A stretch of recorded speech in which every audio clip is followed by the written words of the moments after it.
Recording in progress.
Hello, good afternoon, good morning, and good evening to those all over the world joining us today. Welcome to our final session, Action Towards Collective and Collaborative Change of ICVA's second virtual annual conference on climate, environment, and humanitarian action. How can NGOs mitigate and adapt? I'm ICVA's Learning and Program Coordinator and the Climate and Environment Focal Point. And before we start the session and go into the introductions, let me explain a few of the technical details of the platform. So interpretation is available in Arabic, English, French, and Spanish. Please select your preferred language using the interpretation button at the bottom of your screen. And you can see the slide as well. There are also English captions for increased accessibility. To enable, click on the closed caption button and then choose Show Subtitle. If you encounter any issues with the platform, we are providing a video backup live stream in English, French, Spanish, and Arabic as well, and an audio-only live stream in English. And you can find the URLs of this on the screen, and also it will be shared on the chat as well. As participants, you can take part in the discussion via the chat and as well as the Q&A. In the Zoom platform, use the chat button to open the chat window. And remember to click to and select panelists and attendees, or else the participants will not receive your messages, feedback, and comments. And we would suggest that you use the Q&A button to submit questions to the speakers. Note you have the option to submit your questions or comments anonymously by clicking on the Send Anonymous checkbox. If you are following the live stream, you can type your questions or comments on the session chat. And finally, you can also participate on Twitter and on LinkedIn using the hashtag ICVA Conference 2021. Now, over to you, Ignacio, who's our Executive Director of ICVA, to kickstart the final session. Thank you very much, Nishani, and welcome back to a great number of you. You've been really, many of you following the annual conference this year. We would have the data to provide at other moments, but there were over 1,600 registrations. As Nishani announced, we're looking towards collective and collaborative change. And this goes through looking at working together, how the different sectors would work together to address the impact of climate and environment change on humanitarian action. But also looking at how the humanitarian sector could minimize the impact that we have ourselves on the climate and environment. So throughout the two-day conference, we've been hearing from NGOs and partners on the twofold challenges. And here I will move really very rapidly with not much of an introduction to our panelists for this session. And we will be keeping time towards the end, probably the last, I hope to manage the last 15 to 20 minutes, at least for questions and answers, which Nishani will help me to put together to address. So really happy to open up in saying the panel composition. We have Mrs. Adelina Kamal, who is the Executive Director of the Asian Coordination Center for Humanitarian Assistance, the AHA Center.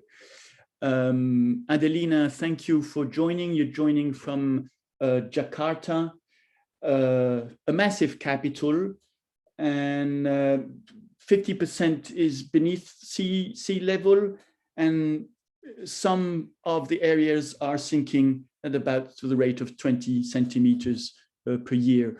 So really, really good to have you with us. We also have with us Mr. Robert Mardini, Director General of the International Committee of the Red Cross. Robert, calling from Geneva, and humanitarian and Geneva share an inseparable history. The first Geneva Convention, 1864, the birth of the Red Cross. We also have Mr. Ilka Salmi, really pleased to have you with us, Director of the Disaster Preparedness and Prevention Directorate from the European Commission, and calling from Belgium. Of course, rain in Belgium, but you come from Finland with polar days, and sun does not set at all at some moments. We also have with us Mr. Palawish Kumar, founder and CEO of Youth for Climate Action, also Yungo representative and EU Climate Pact ambassador, and coming and calling from a country that's had a number of climate change laws, including plans for relocations. Mr. Palawish is calling from Fiji, and it's midnight. So thank you for joining us here. And then my huge pleasure to introduce you to Jane Backhurst. Jane Backhurst is from Christian Aid, and since last week is the new chair of ICVA. So this is really the opportunity for me to avoid additional emails and to be able to introduce Jane directly to the great number of interlocutors that Jane is going to have during this mandate that is a minimum of 3 years. So I would suggest to start right away with you, Palawish. As I just said, you're an islander. You're a youth activist. How are youth impacted by climate and environment? and perhaps specifically in the type of context that you live in.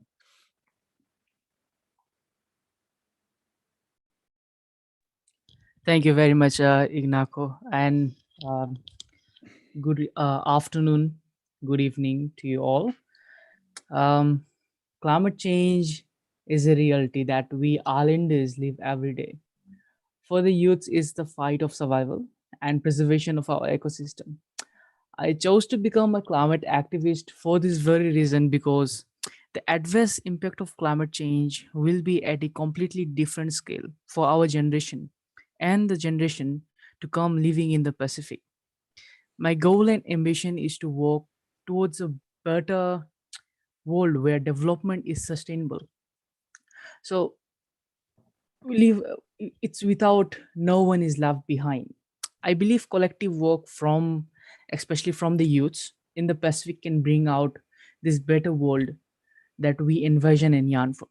Here in Fiji, we are already experiencing the effect of climate change, increased global temperature that has have led to an increase in sea level rise around our islands, and many of our coastal communities have been forced to relocate from the effect of climate change. And 80 communities more than 80 communities have been earmarked by the Fijian government for potential future relocation. Increase in natural disaster has been there for many years, and the biggest effect is natural disaster, and only few of many effects of climate change that our people are experiencing at this moment.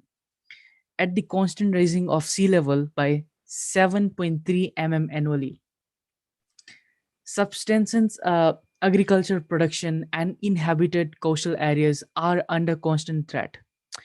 The warming of sea temperatures are also deteriorates the well-being of the coral reef and negatively affects the current of the fishes migrate. For a country that has a large group of people that rely on subsistence farming, or rather I could say fishing, this impacts their lifestyle and source of income. So how are youths impacted by the climate and the environment? Well, we islanders, we are going through each and every aspect of climate change that is currently happening and having lots of effects, the biggest effects. As a youth, as a islander, we have been facing this each and every day. We have been going through climate change each and every day. So as a youth, we feel that our generation is at risk, and uh, we are unable to have these developments, have this production, and have this empowerment of youths. So I would say climate change is a reality, and we are being faced through these effects each and every day, and we are going through it. Yeah, Palawish, I mean, the people from the Pacific, from the islands, for decades, you've been sending the signal, you've been warning about the issues around fight for survival, around the ecosystem. You are a Yungo representative, but I think you also have a number of other hats as an advocate. And I have seen Yungo mobilize and advocate in climate and environment issues. Are you not getting a bit impatient? Well, I'm getting a bit impatient actually when people are not listening to our advocacy.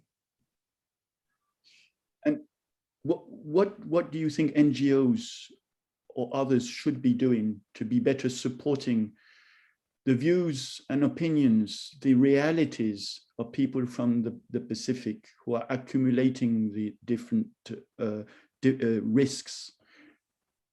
Do you have a message for the NGO community, for instance, on how we can better support you? Yes, it is too clear that our country, not just talking about my country, all the Pacific Islands and the islands, it is already being affected through climate change. And not just because of climate change, as you guys know, pandemic, COVID-19, everything has been affected. And my message is that the government actually, well, we are not moving towards politics at the moment. Like, I'm not talking about politics, but we are demanding that our government should take immediate action. For example, in Pacific Islands, because of some other developed countries' actions, we are facing the effects. We are facing uh, their effects, that whatever they are doing, we are facing these days. So my address is like, we need to act together and act now. We need the youths on board. Youths are the main people. They are not the leaders, but they are the elders of tomorrow. So we need the youths on board with policies. For example, let me touch on policies, as I have already mentioned. I was part of MOCOP 26. MOCOP 26 is uh, it's an event where it took 2 weeks over to have this online conference attended by 350 youth delegates from 141 countries, held in late November 2020. And I was part of it. I was the only delegate representing Fiji Islands and also representing the whole Pacific. During the conference, a treaty with 18 policies were developed. We were so, I don't get this word, but we were so disappointed. Yes, we were so disappointed that because of COVID-19, the main leaders, our world leaders, they weren't able to have this session, have this conference. But as a youth, we showed them that nothing will stop us. Nothing is going to stop us. And we had this conference. So at the end of this conference, the treaty was presented. So what I am saying is that we need to have youths on board to create policies, to create lots of ideas, to give them ideas, and to be engaged with climate actions and other related areas actions that we need to take. Thank you, Palawish. I will be coming back to you, but thank you already for these different points that you have brought. And I would like to turn now to Mr. Ilka Salmi. Very much, well, also linking the fact that Palawish is also ambassador for the EU Climate Pact, but perhaps entering through the door of humanitarian action, and reminding that when things become increasingly difficult, as Palawish mentioned, there are issues of displacement of populations, relocations, or even forced. And I think just last month, the ICRC said that 10 million people globally have been forced to relocate due to adverse weather in the last 6 months alone. So this is 4 times higher than the number of fleeing conflict, and disaster displacement has quadrupled since the 1970s. So my question for you, Ilka, how is the EU addressing future migration challenges in the context of climate change and natural disasters in its different facets?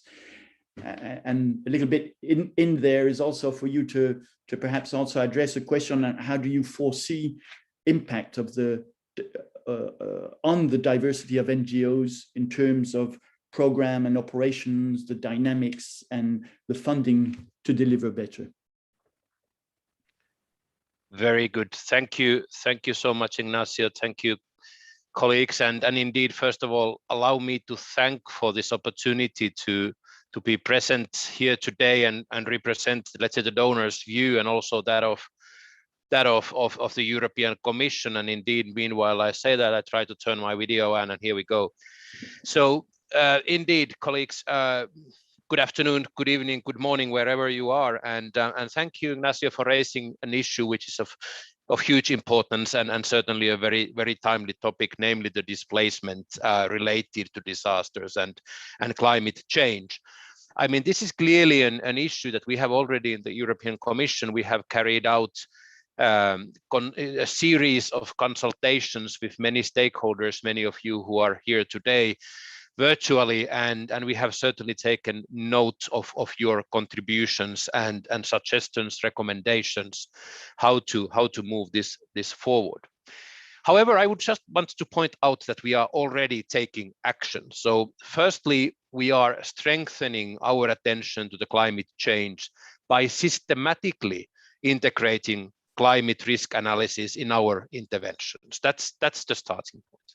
All our actions should be, and they are, risk informed, using risk and impact assessments to better anticipate issues caused by climate events, and certainly and more specifically including those which are related to displacements. We also take this into account in our sectoral interventions, which also would include the climate and protection concerns and target vulnerable people based on needs irrespective of their status. That goes without saying. And as you were saying, Chair, indeed, this is also now one of the priority objectives in the humanitarian aid communication, the very recently adopted communication, namely really to mainstream climate change and disaster into humanitarian aid. And also another major topic, which is of course to strengthen the nexus approach, to build really the resilience of vulnerable communities, and this of course includes the forcibly displaced. So basically what we will build is let's say a more anticipatory approaches to bolster the resilience of those forcibly displaced in regions which are vulnerable to climate related and other hazards. And that was very interesting to hear my fellow panelists who just, again, were outlining the situation on the islands. And this is a clear, let's say, a real world example of where we stand. So we really need to factor in displacement more in the preparedness and to build the capacities of local actors, communities, and governments to a similar extent. And then again, we are also engaging multilaterally on this issue, as in 2022, so next year, the EU will assume the chairmanship of the platform on disaster displacement. And just on the different actors, as you were asking, I would just want to point out also the question of localization on this. So how to really also to support the front line and then first line responders in these issues. And what we will do is we will try to do the utmost really to enable the local and national actors to be better prepared and equipped really to help their communities when they face the risks. And also the challenges that they face. And we will do this in line with the Grand Bargain commitments. So this hopefully will include more flexibility and also predictability for the partners. And I would say the more efficiency into our operations. So all in all, a topic which is very high on the agenda, on the political agenda, and certainly on the agenda of us in the service trying to carry out the work on more operational and tactical level. Thank you, Chair. Thank you very much, Ilkka. I'd like to come back on two quick questions. I mean, really important what you've said around bolstering the resilience environment, the risk-informed approaches, the capacities, the elements which are in the Grand Bargain 2.0, so localization and quality funding. But then when we look, because we're talking about the different sectors, when we zoom up a little bit and we see the European Pact on Migration and Asylum, which is to reform the EU migration and asylum system. And well, it's still a communication, but you've probably heard from large constituencies of NGOs some question marks also on, wait a second, have they missed out that the European humanitarian aid communication has a central piece on climate change, and here there seems to be nothing amongst other concerns with the EU Pact. So how does this work within the Commission to set these priorities? Is there not something missing there on the Pact? No, actually, I very well see where the concerns are coming from, and as I said, also when we have been doing the consultations and talking to NGOs and other partners, indeed it has been raised.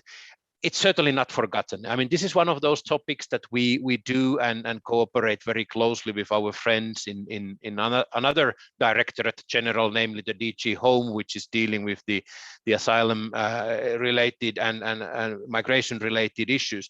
And we of course always have this, I would say, a daily exchange with them on to keep also these elements on board and compare the notes. I mean, interestingly enough, one of my colleagues, one of my heads of unit, just moved to the other side, so to say, of the table, but looking at the same direction. So she's extremely well placed also to bring with her the experience and the information that we have. So we certainly will coordinate these issues and take them on board. Again, I don't want to sound too bureaucratic, too administrative, but then again, it's two DGs working hand in hand, but of course being responsible for their own let's say, fields of activity. That's basically where this might look like, that it's not as integrated as it could have been, but rest assured that this message is certainly spread across the whole Commission. Thank you, Ilkka, and I think it's also an opportunity to remind that our institutions, our organizations are made of human beings, and when we move people amongst our organizations, it also brings the information and the dynamics which are needed also to be able to better function amongst departments, amongst sectors. We have that in all our large organizations, of course. But before moving on to Adeline, perhaps Ilkka, a few words around what you previously said on the attention on the impacts of climate change and around funding, including the climate funding, and what should NGOs be hearing about any changes? So not necessarily the funding for the NGOs, but the funding and a system that can react rapidly and bring the resources rapidly to where the issues are taking place. Oh, excellent, very pertinent question. And first of all, I mean, if we look into the funding as far as the European Commission is concerned on the humanitarian aid on one hand and the civil protection activities on the other, which goes in a way goes hand in hand anyway in our activities, the funding has been increased, and so overall. We are still, I mean, at the proposal, we are still waiting for our, the final decisions to take place. But at least for the time being, the situation actually looks very promising, and there is a clear understanding that these are issues that we need to address, keeping in mind that, like, the European Green Deal is one of the top priorities for the European Commission, and this also does not concern only the member states, but also what we could do in the greening of humanitarian aid, for example. So a top priority on all levels. So that would be also reflected in the way we could finance these different strands of activity also in the future. So I have to say that personally, I'm relatively optimistic and confident that we will have enough resources to really address the priorities in this specific field. Great, and I know from what you said before, it's also, of course, the quality of the resources, and on the quality, we're not going to dissecate all what we understand behind that. Thank you very much, Ilkka. I'll be coming back to you with the second round also to talk about the greening of the sector, if that's fine with you. And I'd like to turn to Adelina. And I know, Adelina, you're in and out all these days from the Humanitarian and Emergency Logistic Innovation Expo, as we discussed when we spoke the other day. But perhaps also to give a little bit more on, for those who are not familiar with the AHA Center. The ASEAN is an intergovernmental organization, and the AHA Center facilitates the cooperation and coordination of disaster management amongst the 10 members. So for my question to you is very much on, because it really gives the impression that you may be ahead on a number of things, and I would be really interested for you to participate, to share with the audience on how you are collectively working with member states, UN, and NGOs, the private sector as well, to address the impact of climate change in the region. Thank you, Ignacio, and good evening from Jakarta, Indonesia, one of the fastest sinking cities in the world, as you mentioned earlier. It's evening time here, so I hope that you can see me clearly. But thanks again for the kind introduction. I guess why you could see us as more advanced compared to the other regions, because there's no choice. ASEAN region, the Southeast Asian region, is one of the most disaster-prone region in the world. If not the most disaster, we are one of the most disaster-prone region in the world. So we live day by day, right, facing the impact of the climate change. And our region also has been home to the world-class disaster, the catastrophic disasters of all time. And that included the 2004 Indian Ocean tsunami that affected 4 out of the 10 ASEAN countries, including my home country, Indonesia, the 2008 Cyclone Nargis in Myanmar, the 2013 Typhoon Haiyan in the Philippines, and many other catastrophic disasters that have occurred in our part of the region. And Indonesia and Philippines are also known as the supermarket and 7-Eleven of disasters, right? We have almost all kinds of disasters in our region. We happen to be also archipelagic in nature, both Indonesia and the Philippines. And, you know, basically in our region, if you get one, if you have one disaster, you get 1 or 2 for free. It's like, it's the perennial nature of the disasters in our region, and that also because of the climate change. But it's not something that, that we should be proud of, being the 7-Eleven and supermarket of disaster. We need to change that headline from being the 7-Eleven supermarket of disasters into a region that is disaster resilient, into a region that is capable of reducing the risk and also the impact of disaster. So that is actually one of the biggest challenges in ASEAN, and we know that the climate change will just only increase the severity, complexity, and frequency of disaster in our region. AHA Center has been established for more than 10 years. So we were established in November 2011. And in the past 9 to 10 years since our establishment, we have been monitoring the disasters in our region. And it's quite interesting, Ignacio, that over the past 9 to 10 years, we observed that 90% of annual disasters in the ASEAN region actually are hydrometeorological disasters. Things like floods, droughts, right? Tropical storm. And this actually the disasters that can be anticipated. And many of these are actually made worse by the climate change. So we know that people are aware of what Greta has said, and also the environment climate change expert have said. But I think when it comes to a real action, right, addressing climate change, I think we need to first understand the human behaviors and what drives them.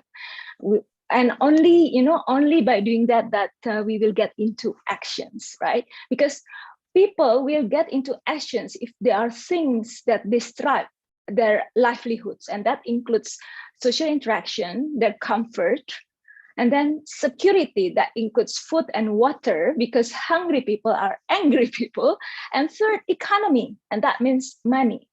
So we need to have solid evidence, facts and figures that will show, unless urgent actions are taken, their livelihoods, their security, and their economy, money included, will be drastically disrupted.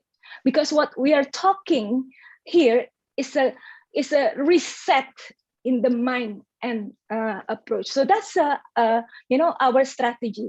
AHA Center last year published a report. It's actually our annual publication. We call it ASEAN Risk Monitor and Disaster Management Review. And we intentionally decided to select the topic of climate crisis.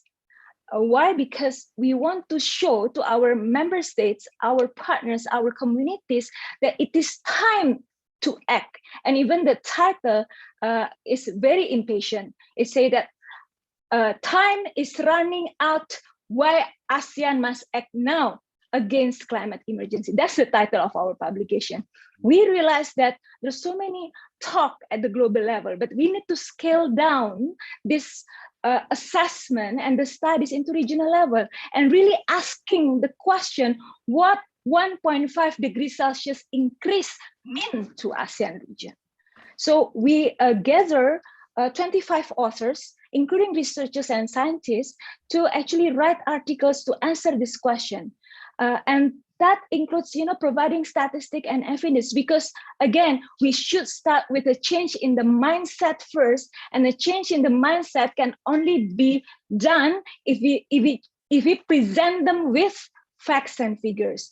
After we change the mindset through the knowledge, right, then their behavior will change. Then it will lead to action. Then we will have a systematic change. Then we can institutionalize the change, right? So that's what we have been doing.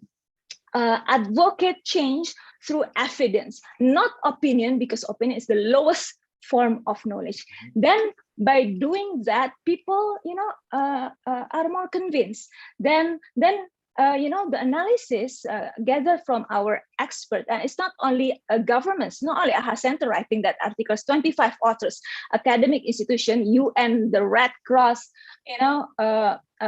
some other partners were involved in the making of our publication about the climate crisis. And we gather them through webinar knowledge. We also invited our member states to write some of the articles, and then we had a debate basically on what it means.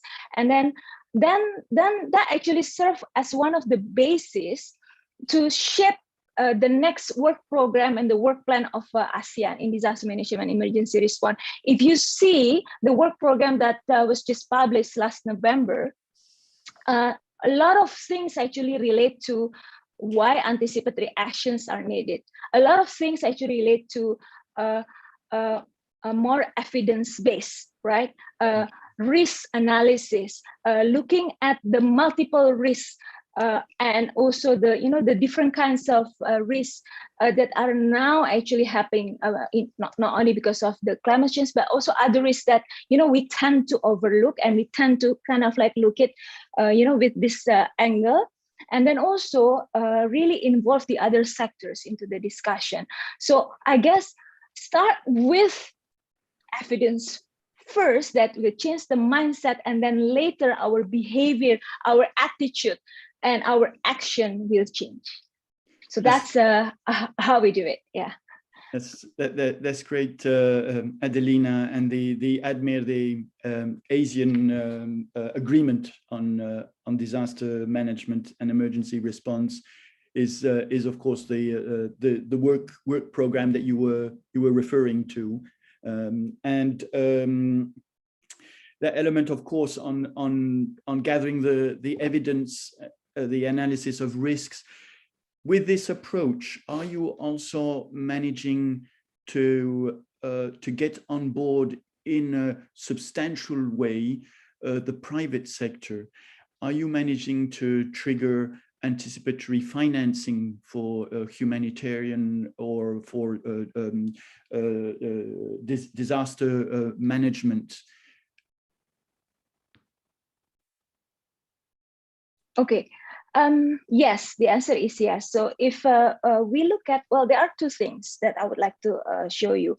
One is the the collaborative nature of our work program under the ASEAN Agreement on Disaster Management and Emergency Response, you will see that ASEAN community, including the ASEAN Center, is calling for participation of not only the governments, but also our partners, including the civil society, including the academic and technical institution and research institution, including the private sector.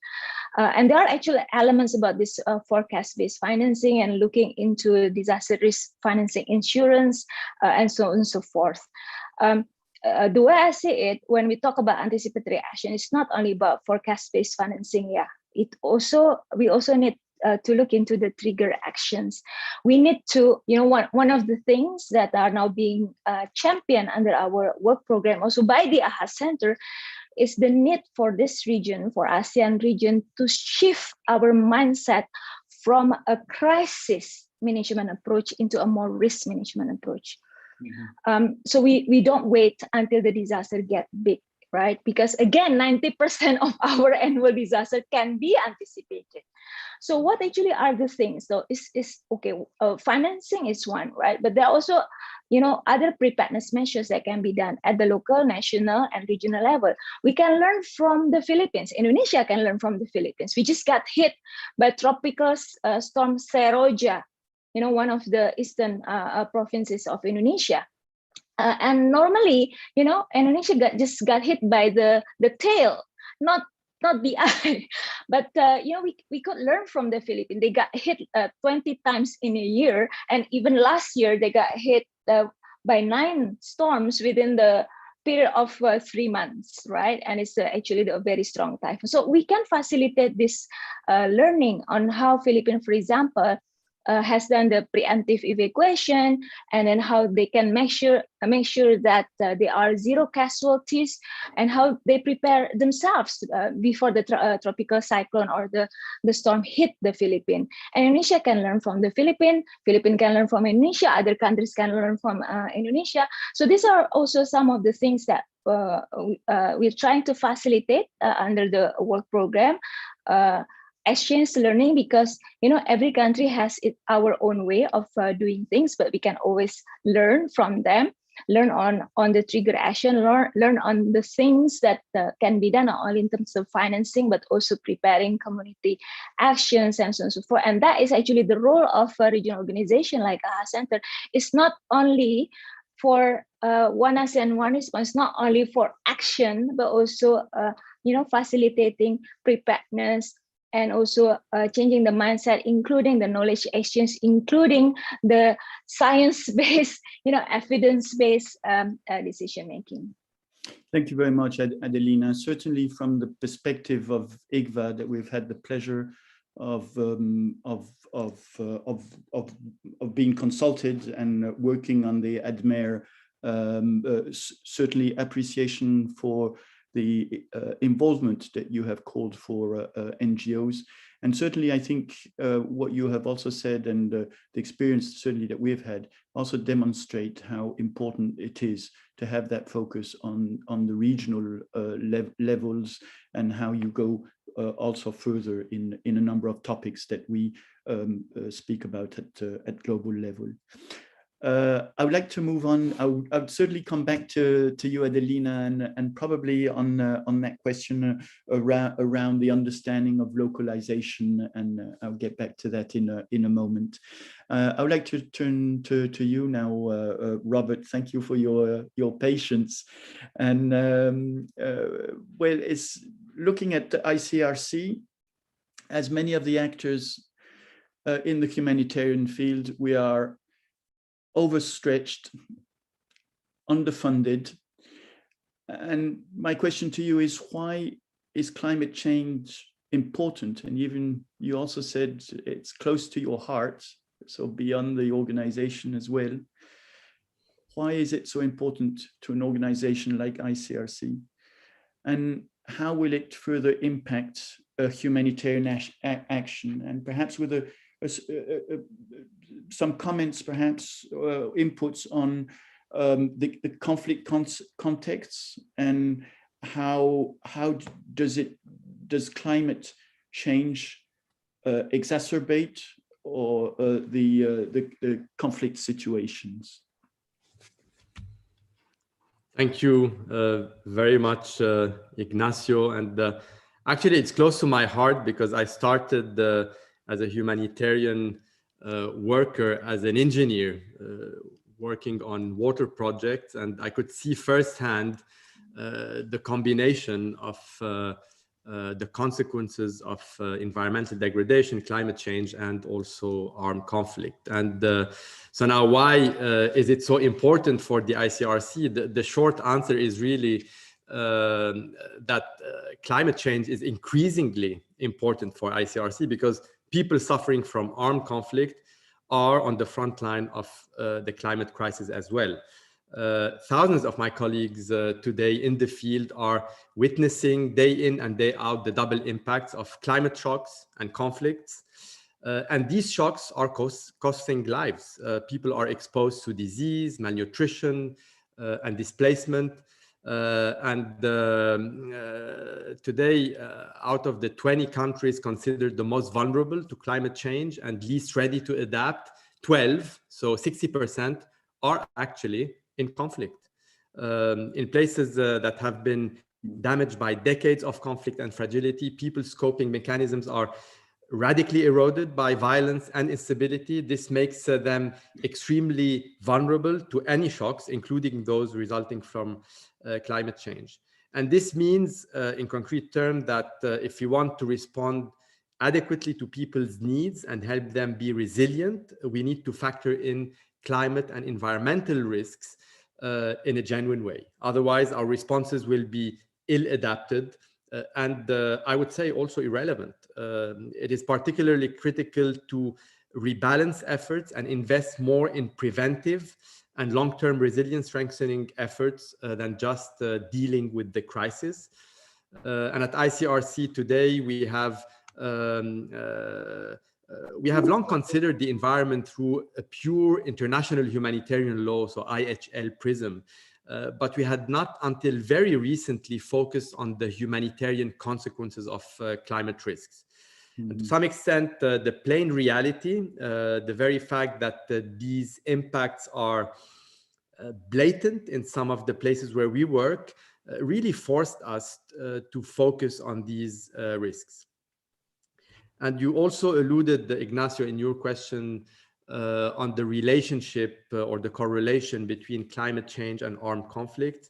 And here, I'll be very clear, and I think this is a good news. Climate change does not directly cause conflict, at least not today.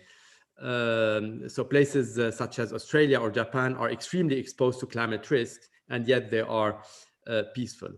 Having said that, and our field practice really bears witness to the fact that in the absence of institutions able to mediate tensions and manage resources equitably, climate risks and environmental degradation may further fuel local tensions and instability and contribute to shaping dynamics of violence. This is the case in many countries where we work, for instance, in southern Iraq, in northern Mali, or in South Sudan, where I visited recently. People commonly speak of tensions around access to depleted or depleting resources, changes to transhumance patterns across the Sahel and beyond have also led to changes in dynamics of violence and exacerbated existing violence and conflict. Yeah, so then these protection implications, how to manage them, and perhaps with that answer also perhaps relating also to the joined up collaboration that we have said we need. So from a humanitarian development nexus, we are now looking across humanitarian development, peace, and climate. How is ICRC engaging into these discussions on operational level, but also on the advocacy level? Okay, so first, maybe the first part of your question about the protection implications, maybe. So at ICRC, we see that growing climate risk and environmental degradation are really affecting all dimensions of people's lives, from their safety and health to their food, water, and economic security. So if you zoom in on the work we do to strengthen people's protection, let me first stress, Ignacio, that we are still developing our analysis and approaches. And therefore, here, a word of cautious and modesty, we are still at a learning stage. So we need to develop a fuller understanding of how, in conflict-affected countries, the transformation of the environment and competition for scarce resources can fuel intercommunal tensions and violence and shape dynamics of violence. We also need to further unpack the intersection between climate risks, conflict, and displacement. Mm-hmm. We also need to define the role that we can play in alleviating the suffering that this can create and in changing the patterns of behavior that cause this suffering in the first place. For instance, we may contribute to easing tensions through community-based mediation or by helping communities and authorities shape transhuman routes to reduce the risks of intercommunal violence through, for instance, locations where we can or other organizations can provide immunization services or a water point for livestock. Second, given the centrality of conflict and IHL to our work and the fuller examination of the consequences of armed conflict for the environment, we should complement our analysis of the protection of the natural environment under IHL and inform our dialogue with parties to the conflict. This is a very important part also of what we do. So whether or not they are caused by the conduct of hostilities, the consequences of environmental damage can devastate conflict-affected communities for decades. If you take Iraq, for instance, the cutting of date palms in the 80s during the Iraq-Iran war and the massive weapon contamination continue to significantly affect people's lives until today. And as always, analysis and responses must be context-specific. So consider the cross-border implication of a changing climate and environment, for instance, on human mobility.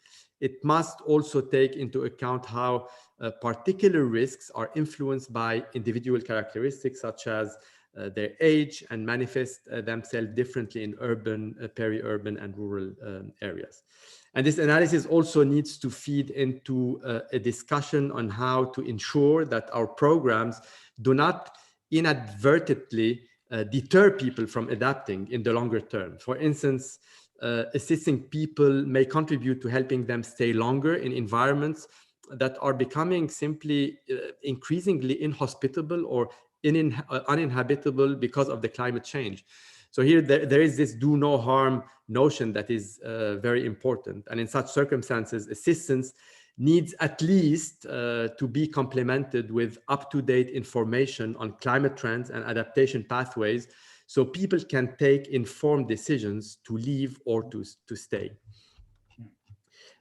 You had another question on how would the ICRC advocate for more joined up and collaborative action among member states, donor, multilateral organization, also on the need to work across the humanitarian development, peace, climate nexus. And maybe here, in an ideal world, I would say that the combined efforts of humanitarian development and peace actors in any given location would really result in a comprehensive response that meets the immediate and long-term needs and strengthen resilience through individualized systemic and structural measures, which also, while also addressing long-term instability and fragility. So in practice, the limited tolerance for risk of development actors often prevents them from fully engaging in areas affected by conflict, especially when these areas are not under the control of that country's government.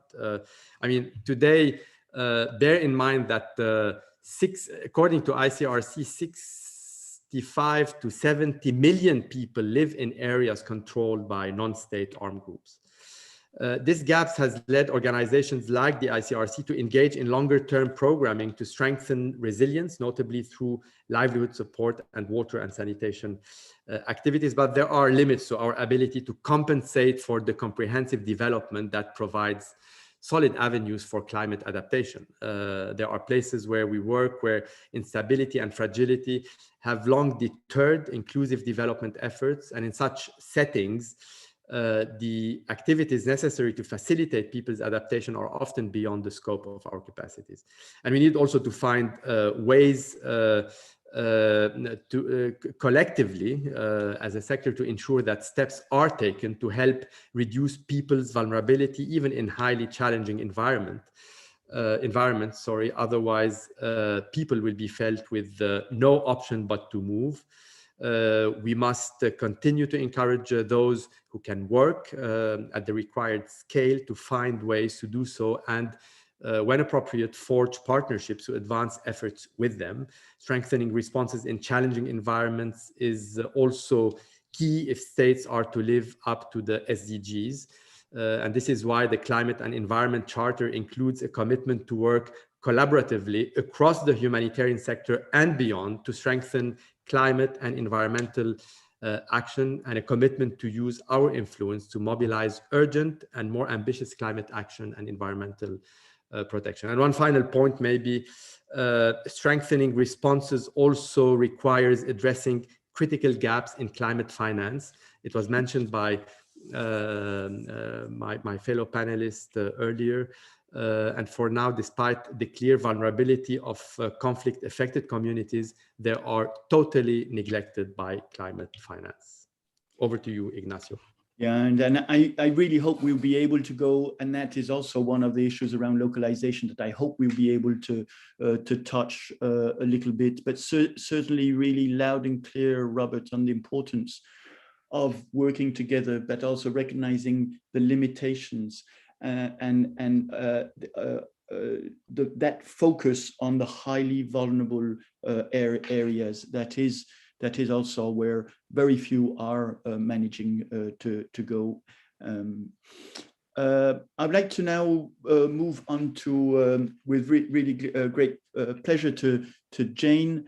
Tell us, is ICVA still a humanitarian network, or after the General Assembly that took place last week? ICVA is very much still a humanitarian network, and that's to your first question, but I think we're adapting and we're changing. The ICVA 2030 9-year strategy adopted by last week's General Assembly presents 5 transformations, of which one is a focus on addressing the impact of climate change on humanitarian action. The ICVA General Assembly also adopted commitments and motion to action on environment, climate, humanitarian action. The 2030 strategy really sets all of the network and the Secretariat in a direction, as I've just said. The motion to action commits the membership to do 5 things. It commits them to be guided by the leadership and experience, be part of the solution, reduce the impacts through our own action, mobilize and advocate others to narrow the gap and strengthen collaboration.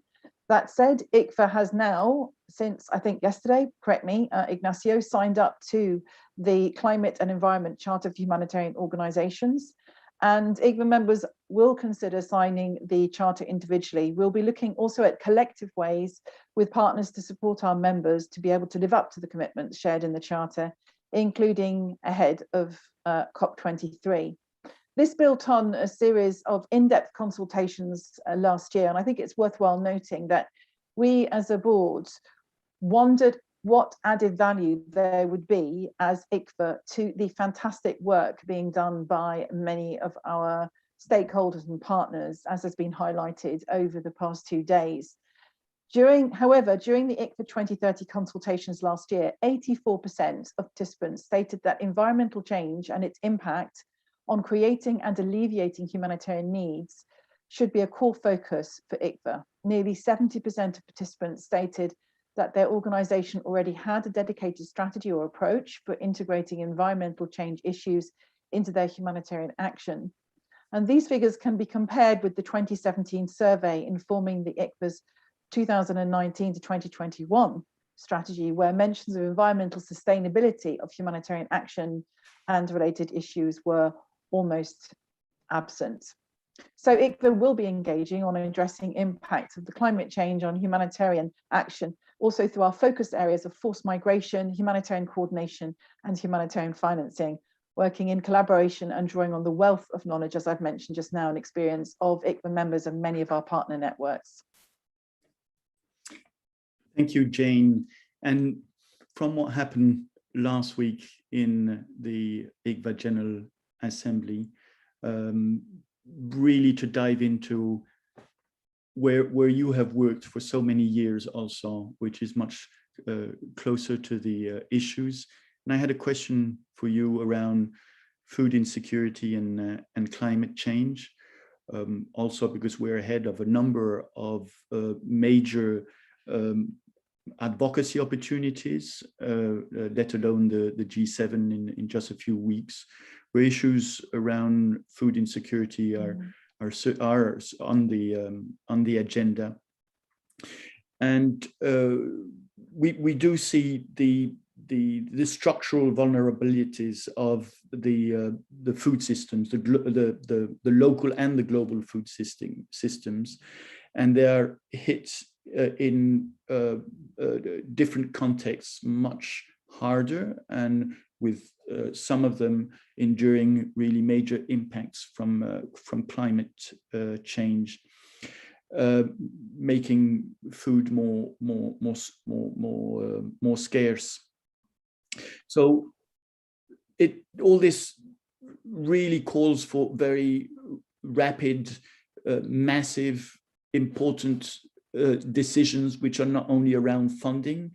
What is being done to mobilize different actors to be able to call for those who may have the power to respond to some at least short-term or medium-term, to be able to react at the risk of finding ourselves in dealing with massive situations of food insecurity?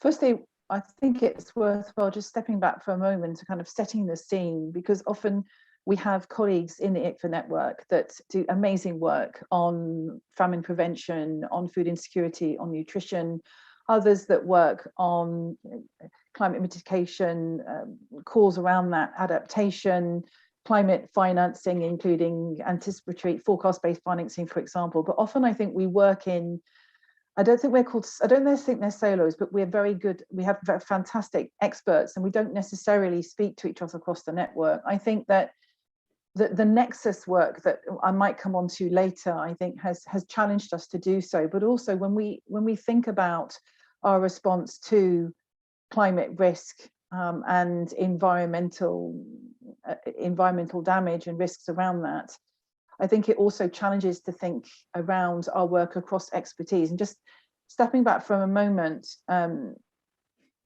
Christian Aid's Counting the Cost 2020, a year of climate breakdown, identified 15 of the most destructive climate disasters of the year, costing between $1.5 and $5 billion, but also with high non-financial losses. And you're right, what we're seeing within Christian Aid South Sudan, we are seeing the convergence of shocks, escalating famine across, across those areas of expertise, as I was trying to explain earlier. We are witnessing the building evidence that the rain pattern is shifting and changing at the equatorial belt. And when they come, they are more severe and destructive in nature. The impact is the flooding we are seeing today, for example, in Jonglei, Upper Nile, where thousands of people have been living in water. Whereas flooding was ad hoc before, we're now seeing that this is becoming generalized. In 2020, state officials said that these have been the most intense rainfalls in the last decades, worse than other historical floods, such as those from 1946 and 1988. The water level of the Blue Nile River rose to over 17 meters in September, setting a new record. But also areas outside of the flooding continue to be affected by conflict, which inhibits people to move freely to safer areas to access food. So in effect, what we're seeing is the compounding effects of COVID-19, flooding caused by climate change, and intercommunal fighting, sustaining their vulnerability. Floods, conflict, and COVID-19 have entwined to deliver devastation and fuel the food crisis. The combined result is the destruction of crops, livelihoods, houses and dwellings. Roads have become impassable, markets have stopped, supply chains have been crippled, and food prices have absolutely soared. So in advance of COP26, with many others, we are calling for increased financial support to the world's poorest countries and a push for their debts to be cancelled. We have to see that alongside of an investment in a green recovery that leaves no one behind, and increase in investment in both adaptation and where this has been inadequate, loss and damage. We also need to see we need to stop the expansion of fossil fuel energy and support clean energy to scale up mitigation. This isn't something that's outside of the humanitarian sector. We've seen over the past 2 days, all our partners, all our stakeholders are saying the same thing. We're seeing the same effects. And so I think we need to be looking at some of the causal issues in an objective way as humanitarians. We don't need to get into the politics, but we do need to, I think, look at those 3 areas that, for example, Christian Aid's looking for in order to address the compounding effects of different drivers. And what can we do as ICVA? Well, Mark Lowcock, our emergency relief coordinator, said recently that we need to reach a place where data-driven, automatic and anticipatory response more often becomes our default activity. That will help us deliver the most effective, cost-efficient humanitarian response possible, he said. So we do need to accelerate our anticipatory approaches. But we also need to invest in the capacity of humanitarian actors alongside that, notably local actors. We need to invest in setting up the right plans and modalities, using, sharing our tools to implement anticipatory action, early action, and invest in disaster preparedness. We need to set up mechanisms for coordinated, predictable, flexible financing, as many people have said over the last 2 days. And we also need to establish close collaboration with national disaster management authorities, something that we're very good at doing, for example, through our NGO fora, including ICVA's regional fora, and that we know as well our colleagues in the Red Cross and Red Crescent national societies are very good at doing with the Red Cross, Red Crescent Climate Action Centre and through their auxiliary role. Right, thanks, Jane. We have a lot after 1 hour of exchange. I've just managed to do 1 round to all of you, but with many really interesting points that you 5 panelists have brought. I would suggest to move on to the questions that have been sent in the chat box. I think there's at least 1 question for each, and then I hope we would then have a little bit of time for the remaining topics that I wanted to touch on with you. There is a question from Andrew Guevan Gim for Palawish. And you probably saw it in the chat. I get them sent on my phone because there's quite a lot going on the chat there. Andrew says, "Thank you, Palawish, for your presentation." And the question is, what practical steps are the youth taking in fighting climate change apart from policy development? Thank you very much, moderator. The youths can help stop climate change, as I have already mentioned in the chat, in their own simple way, yet a purposeful way, such as joining environmental organizations or groups, participating in various governmental, non-governmental schools, and like all the programs, activities, projects against climate change, joining cleanup drives in schools. To be more exact about green drives, it's youths and its green space, which my organization, Youth for Climate Action Project, has came up with a campaign that we are driving towards green and clean environment. So we have a campaign name known as Youth and its Green Space. So that is one thing what we youths are doing, getting involved with Go Green activities. And also, not just in terms of policies, we are also lobbying government to have youth development. For example, we have suggested a youth parliament a normal youth parliament where youth can make decisions. It comes under policy development, yet we want to have youth empowerment, youth development, and also having campaigns such as zero-use plastics. Since 2020, Fiji has banned its plastic, and in from 2021, 1st January, we have banned our plastic forms. So these are some of the activities that we can get into rather than talking about policy development. Thank you, Palawish. And if I may, I really feel that over the years, and perhaps with an acceleration the last years, youth have played such an important role for the awareness and the impatience that we should have in really pushing to reboot, to rethink, and you certainly. That was also linked to my first question. How can we better offer the avenues for you to be able to play your key role? There's there's a question for you around root causes. It says, thank you for your presentation. Refugee and migration problems are mainly due to poverty, poor infrastructure, poor governance, etc., in the country of origin. And the question is, why can't the EU do something about addressing these issues in the countries concerned? EU leaders seem to look the other and are only concerned about protecting their borders. The root causes of refugees and migration and conflicts and so on, they are not addressed. Even they contribute to much to humanitarian problems and climate change.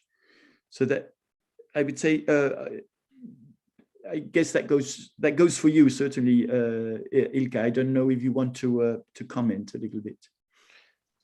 Thank you. I certainly will, even if it's slightly. Let me allow that I kind of slightly disagree with the starting point that the EU wouldn't be actively looking into the root causes as well. I think that's not the issue as such. Of course, on the humanitarian aid side, this is mainly we certainly look into the preparedness and prevention in a way, and also to the response. But on a more long-term, more, let's say, fundamental issues, the colleagues in our international department, international partnership directorate general, the DG INTPA, are actually certainly looking into these issues, how to improve the conditions in those countries of origin where we do see issues with migration and all that. So categorically saying that we wouldn't address the root causes, I would not agree with that assumption. Unfortunately, I'm not now in a position to come up with the exact facts or figures, how much support, what sort of programs do we have in place. But nevertheless,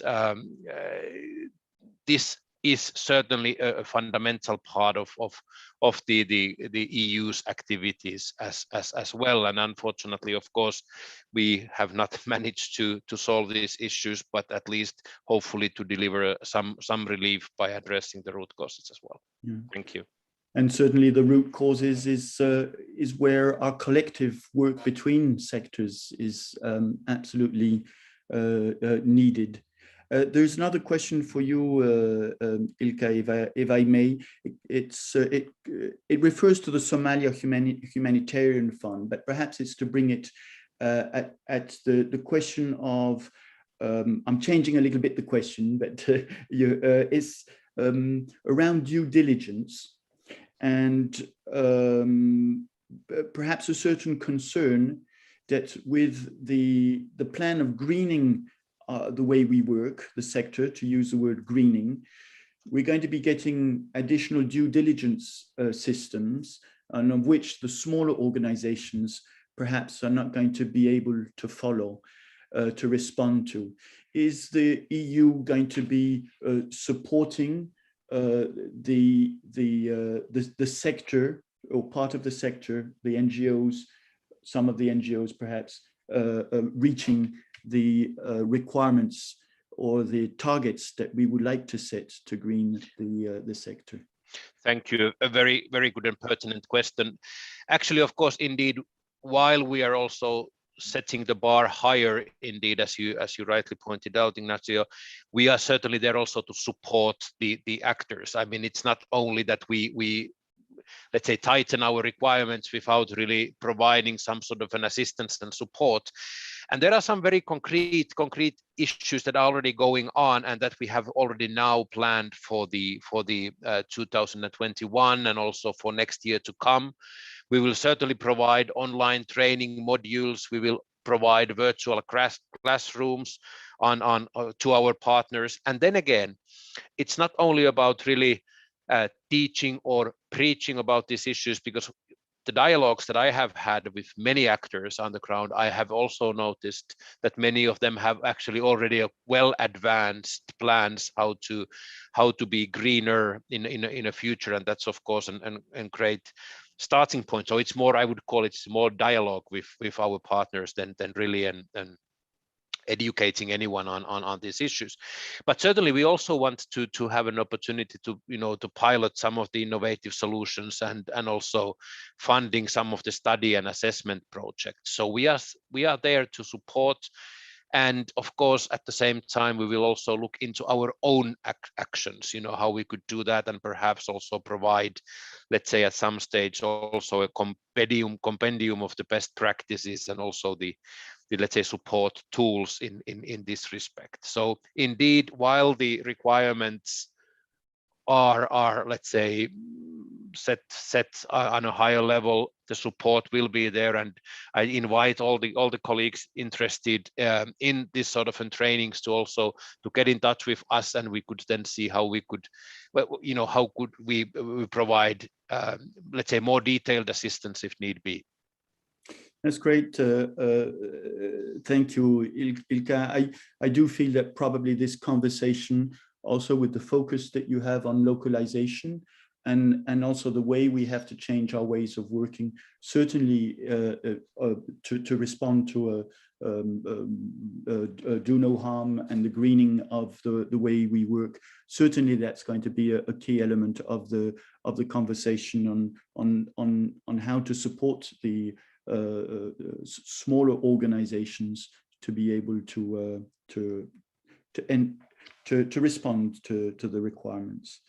To Adelina, we have a set of questions, but I will go to the one that refers to innovations, because also, as you have this week, the HaHa Center is organizing I understand, virtual innovation several days, and it's very much asking what are the innovations that you are seeing within your region, and perhaps specifically from the helix that the HaHa Center has been organizing, and what comes to your mind in terms of innovations from the region that you would like to share with the audience? Well, thank you very much for that question. We just concluded actually our helix is the Humanitarian Emergency and Logistic Innovation Expo. So it has, actually it's one of the biggest online event that the HaHa Center has organized so far. It's supposed to be done on site in Hanoi. We are co-organizing it with the Vietnam Disaster Management Authorities. Was supposed to be done last year, but because of the COVID-19 that we had, we have to change into the online platform.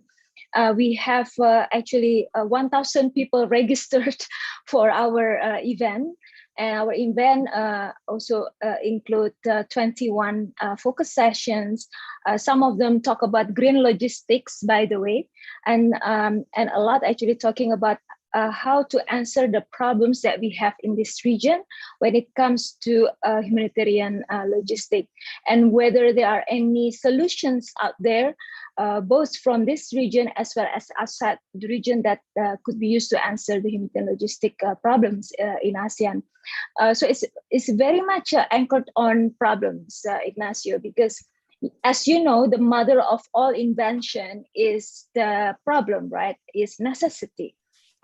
So we cannot just sell products or propose solution without actually knowing what the problems are. And when it comes to Southeast Asian region, we have all the problems in the world, right? Because after all, we're one of the most disaster-prone region in the world. So it's actually a perfect, ASEAN region is a perfect innovation lab for humanitarian logistic problems. And that's where we started. We gathered our ASEAN countries and also practitioners, as well as partners, and asked these pertinent questions on what actually often encountered as problems when it comes to humanitarian logistics. And we also had our own analysis, the AHA Center, in terms of facilitating ASEAN collective response in the region, what actually are the common problems that ASEAN countries have.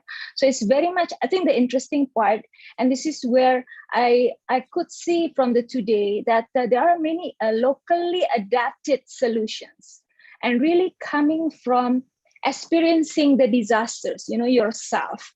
Then you came up, this the winner of the iPitch competition.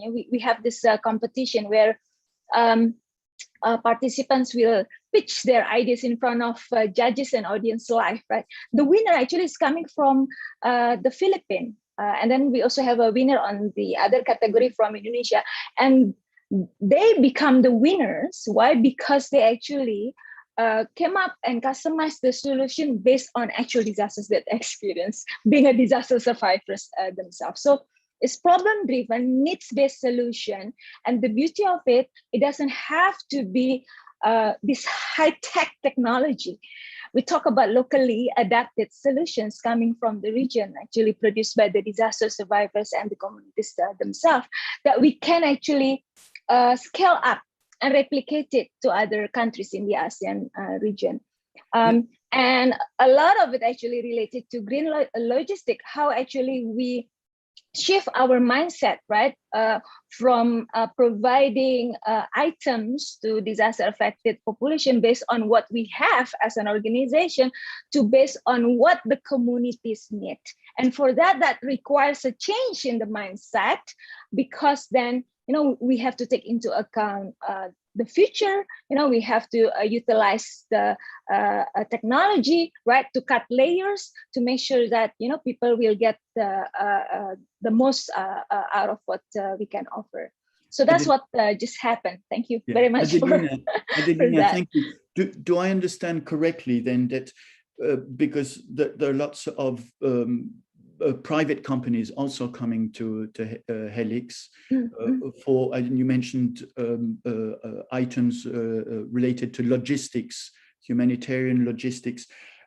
Do I understand correctly that the central part of this is the innovations also to minimize the impact on the environment and the challenges that we encounter as humanitarians, to have, and the different elements there, and not only the carbon imprints, but many others. Do I understand correctly? Yes, that's correct. So it's a melting pot. We provide the Helix as a platform for convergence of minds and ideas and solution, and it's unlike any other expo where companies will sell their products. We have an online virtual exhibition as well, but rather we also encourage those who have not developed their ideas into prototype or into scale up to also pitch their ideas. So it doesn't have to be at the product level. So that's one. We encourage ideas as well. And then second, it's not only companies, academic institutions, students. We have youth sessions from the Philippines. They're actually showing their tuk-tuk, the electric car to transport, women in the urban areas. And then there's so many other innovative solutions at the local level. And so these are actually coming not only from the companies that we have in the region and outside the region, but also from the communities, from the NGOs, local NGOs, from the academic institution. One of the winners from Singapore actually is from NUS, National University of Singapore, and they came up with this brilliant idea of board, game of a game. It's the board game that then converted into online game to help the disaster managers, practice their planning in humanitarian logistics. So it's a lot of things. it also talk about the concept of green logistic, how actually we put it into actions, how to help actually the countries, right? Many. But what is actually quite interesting is that because of the COVID-19, and you mentioned about localization, there's no way. The only way, the only way and the highway is actually to turn it into more localized approach, because disaster is local. And when it comes to humanitarian logistic, they are actually good providers within the region and within the countries. And it doesn't have to be high tech. It doesn't have to. When we talk about innovation, it's not only products, Ignacio. That's what I also stressed during the Helix conference. It's also about changing the processes, the business models, and the behavior. And therefore, ideas were also welcome during the conference. Thank you very much, Adelina.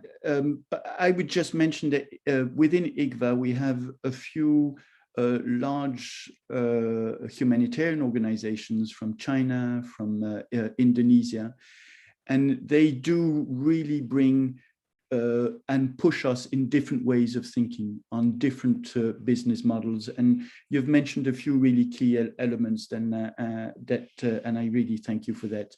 I know we're running. Well, we have 7 minutes left. There are still a number of questions, and I would like to turn one really rapidly to you, Robert, and it's a little bit of continuation of the discussion with Adelina around our responsibility to do no harm, but also to green the work we are doing. And though during the conference we have touched on the charter, we had Jagan this morning who mentioned it and so on. I wanted to hear also from you, from the charter as a collective action that IFRC, ICRC have been really in the driving seat. No, thank you very much, Ignacio. I think let me first start by saying that in this charter there is an implicit hierarchy in the commitments that we took, and that we hope many NGOs will be following us and signing up to this charter, because I think it's a real collective effort. And this first commitment is really about first and foremost stepping up our response to growing humanitarian needs and help people adapt to the impacts of the climate and environmental crisis. So this really speaks to our role as humanitarian organization to protect and assist, which means really to have this climate lens in anything we do. And I would say not only to in a do no harm mindset, but even to reduce sometimes the tensions. The example I mentioned earlier, when we can also influence head of tribes or armed groups to change the transhumance routes, this can really alleviate some of the tensions and also contribute to save lives, in addition to, of course, vaccinating the livestock. The next commitment is really to maximize the environmental sustainability of our work and rapidly reduce our greenhouse gas emissions, which should not be read as potentially limiting our capacity to respond, but we make it clear that in line with the principle of do no harm, we will limit the damage we cause to the environment and the climate while maintaining our ability to provide timely and principled humanitarian assistance and programs. And the greenest way to operate would be not to operate at all. So this is not an option, of course, but we can limit our impact on the environment and the climate by optimizing our use of energy and resources and the way we manage waste, for instance, let alone, of course, the supply chain that is responsible of a great deal of gas emissions if you take at the scale of the entire humanitarian sector. We are also committed to working on both fronts. When we adopted the charter, we committed to factoring climate and environmental risk in our programs at ICRC, all our programs at ICRC by 2025. We also committed to reducing our greenhouse gas emissions by at least 50% by 2030 compared to 2018 levels. And I really encourage us all within the sector to take such commitment and to stick to them. In terms of support, we are both looking at amending and sharing our existing tools with the sectors. For instance, we have developed at ICRC a carbon accounting tool for ICRC and are now working with a consultant and several humanitarian organizations to see if we can adapt it so it can be also used by other organizations within the sector. We are also sharing knowledge and practices and are hosting a sustainable supply chain alliance that will hopefully yield results for the sectors as a whole. So this is a contribution, but I think the key word and the best way to promote this charter is through implementation and through really walking the talk on the ground where it matters, where people are really caught between a rock and a hard place. Over to you, Ignacio. Thank you, Robert. The implementation, of course, but there is a call for us to be collectively committing behind these points, and you can find already in a number of places since I think it's beginning of this week the possibility to sign on the charter. And as you said, there's all the collective work also behind of putting existing tools together, because quite a lot of work has been done before. It's just that it has to be scaled up and accessible for many more. Unfortunately, I'm going to have to start really turning closing, and I would like, there are a number of questions that are out there that we haven't been able to address. There's just one in a moment that I'm going to come back to, but before that, Jane, if you had a short call to action, what would it be?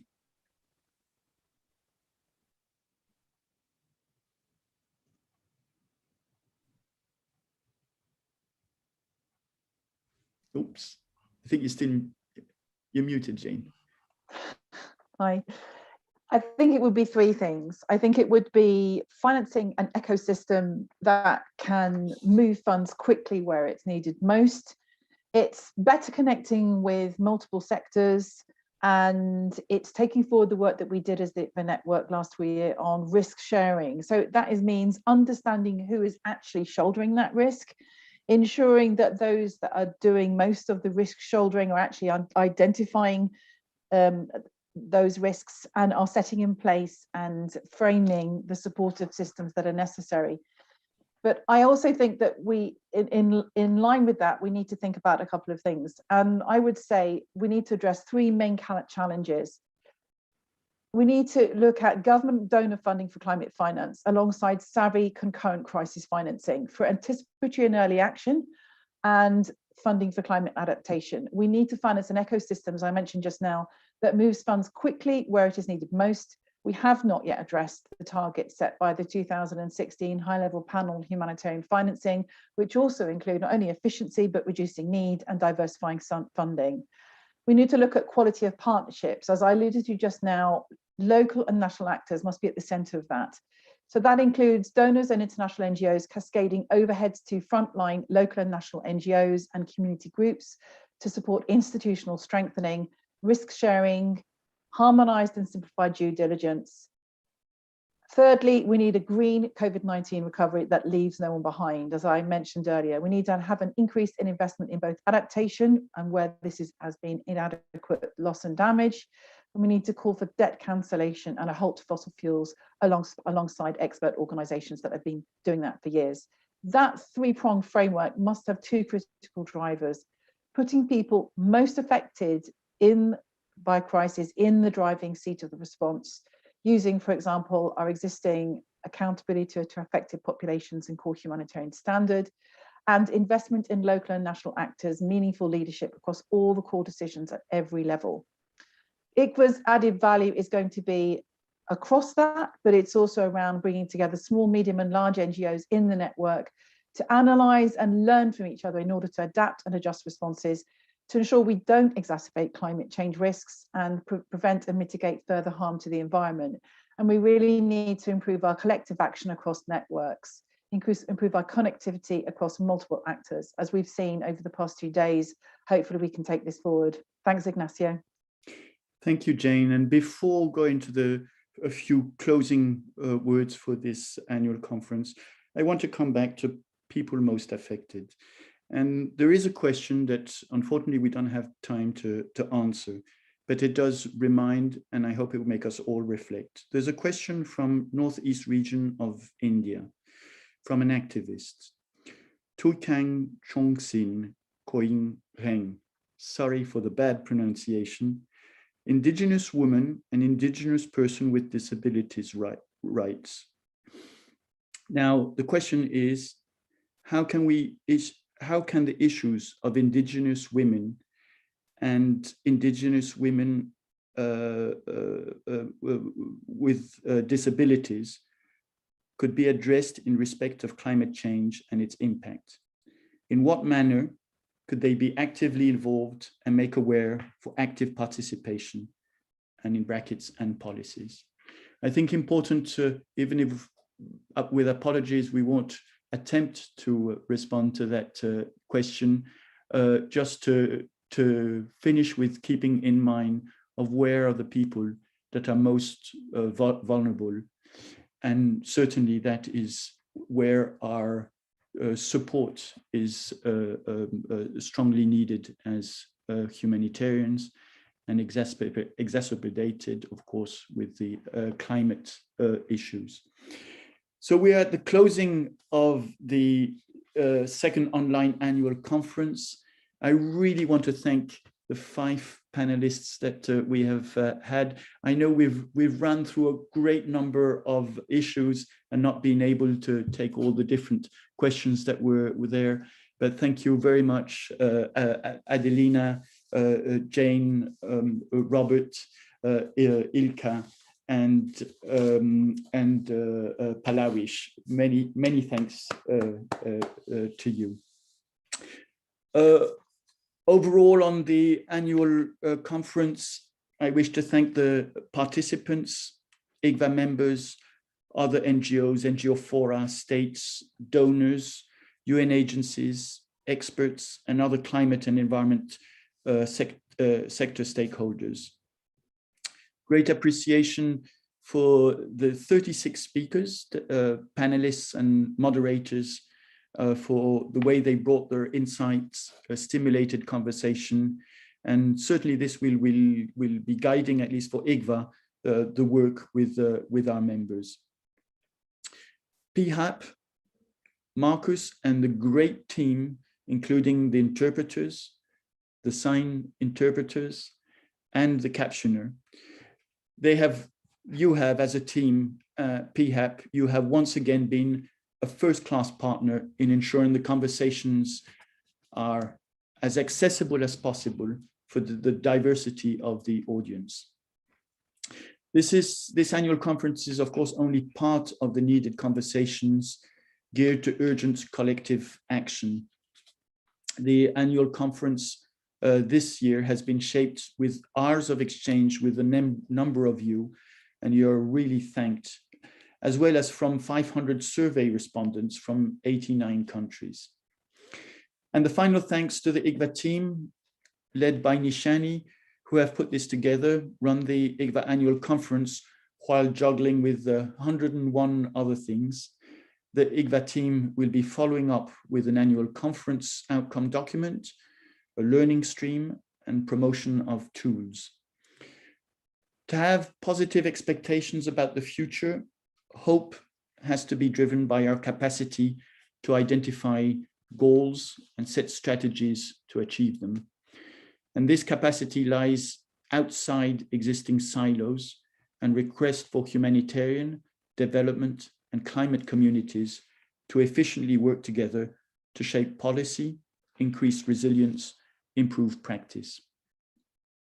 The annual conference is about rolling up our sleeves within our work environment. It goes with expectations and hope that we will change individually for this needed transformation.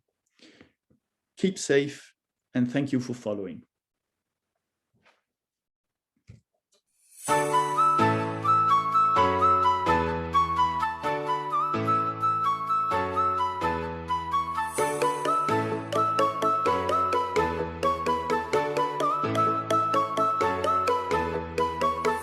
Thank you, everyone. Thanks, panelists. Thanks, speakers. Thanks, Ignacio. Need to do a dance then.